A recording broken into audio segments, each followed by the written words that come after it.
Hey man, I'm Jusko from ProudMoney.com. The X1 Plus card announced today, a new card from the makers of X1 that is going to add a bunch of travel benefits on top of everything that the X1 card offers, but the X1 Plus is also going to add a $75 annual fee. The card is going to be available in the spring, but you can sign up for the wait list now if you are interested in it. And in this video, we are going to take a look at what we know about it and give some opinions. Like I said, $75 annual fee. Let's see what you get for that money, and we'll start with the rewards points. At the base level, you're going to earn 2 points per dollar on all of your purchases with the X1 Plus card, but you could earn more on certain purchases. For example, you could earn 3 points per dollar on certain purchases when you spend $1,000 or more in a month, or more than $1,000. So for the first $1,000 in a month,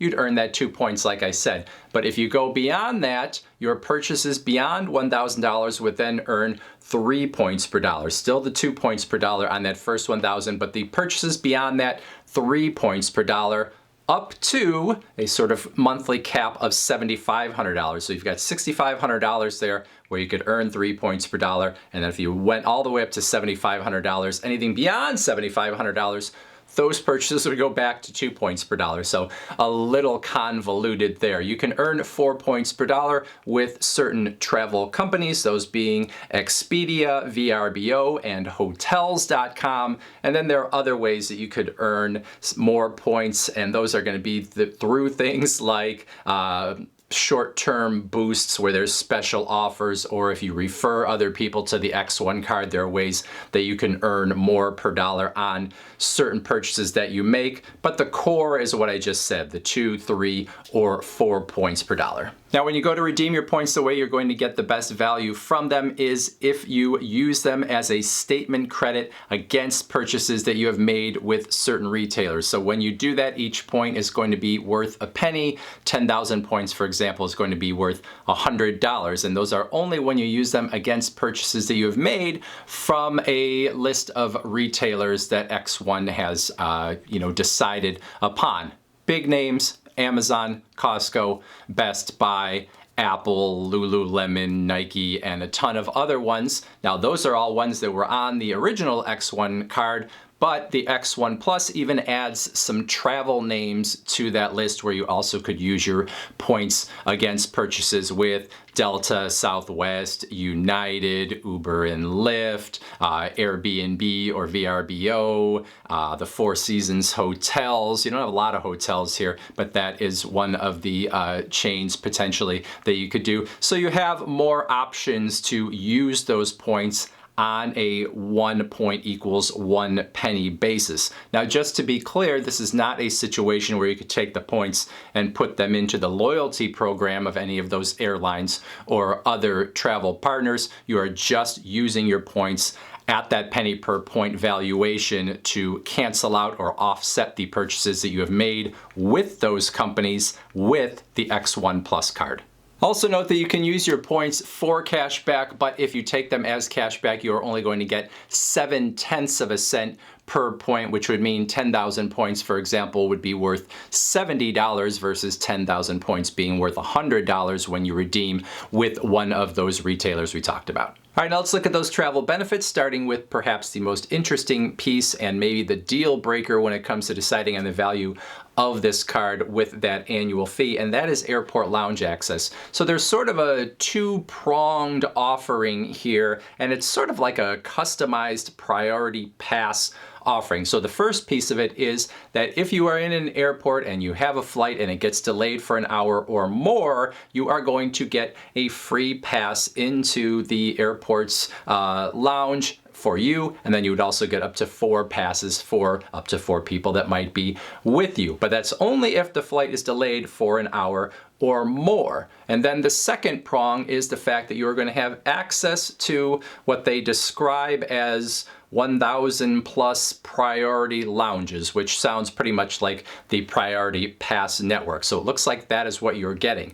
Now, Priority Pass is a membership program that with many credit cards, you sort of think of it as being a freebie. You can go into all of their lounges for free, but actually Priority Pass offers a number of different sort of packages. And it looks like what you're getting with this one might be something more like their $99 package if you were buying Priority Pass directly, which gets you a membership, but you still have to pay a per visit fee to the lounge. So with that package on Priority Pass, that's a $35 per person per visit charge. And in this case, maybe you wouldn't have to pay the membership fee, but you'd still have to pay that per visit charge. Now, X1 has not said exactly what that charge is going to be, so I'm sort of making an assumption here, or at least using the information that I know is out there, but it is not going to be a free use the Priority Pass lounges whenever you want sort of situation. So for me personally, if I'm looking at the X1 Plus card and it's got that $75 annual fee, it's kind of that airport lounge piece that is probably going to be the most important to me. And when I look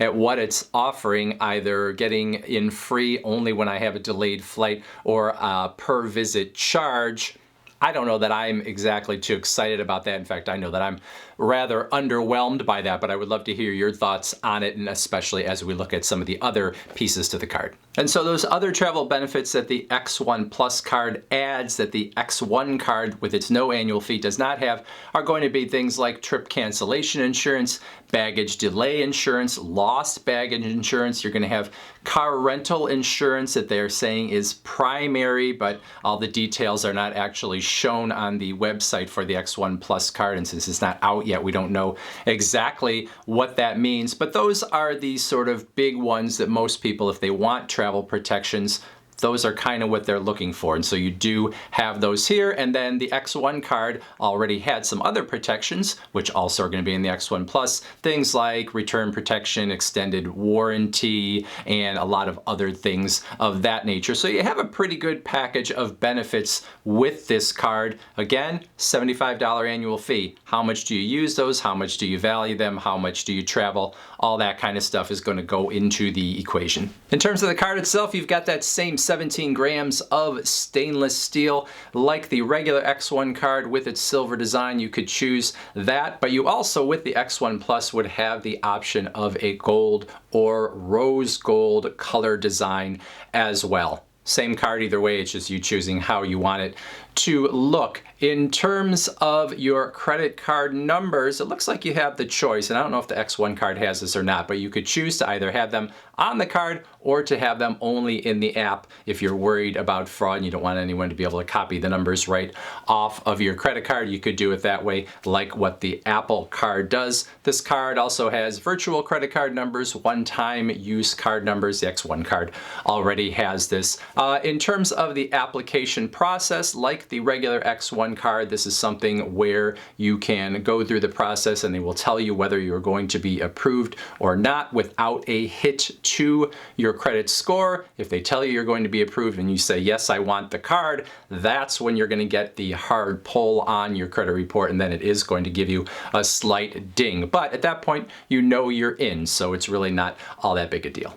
So when I look at this new X1 Plus card overall, I'm sort of comparing it to the X1 card that already exists and saying that card's got no annual fee. Am I getting $75 or more of value on top of that card with the new X1 Plus? So that is lounge access, which I've said I'm a little underwhelmed about. It's those travel benefits, the insurances and protections on your baggage, on trip cancellation, all that kind of stuff. And then it also is some more travel companies where you can redeem your points for and even get a little bit more on some purchases with those handful of travel companies, VRBO and Expedia and Hotels.com. Maybe that will expand in time in terms of where you can get that 4 points per dollar.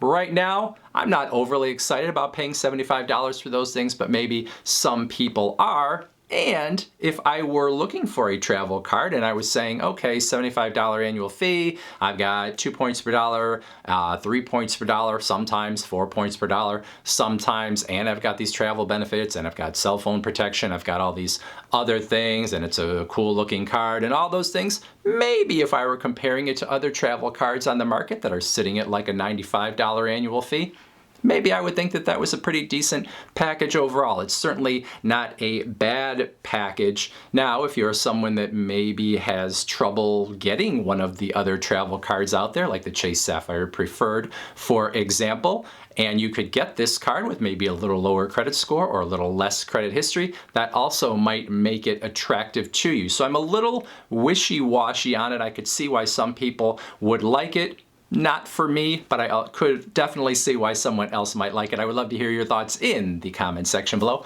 Otherwise, I thank you for watching, and as always, please go to proudmoney.com, where we do credit card reviews, we talk personal finance, we talk deals, and all sorts of other fun stuff too. If you are not going to leave a comment or you're not going to go to the website, I suggest you watch this video next.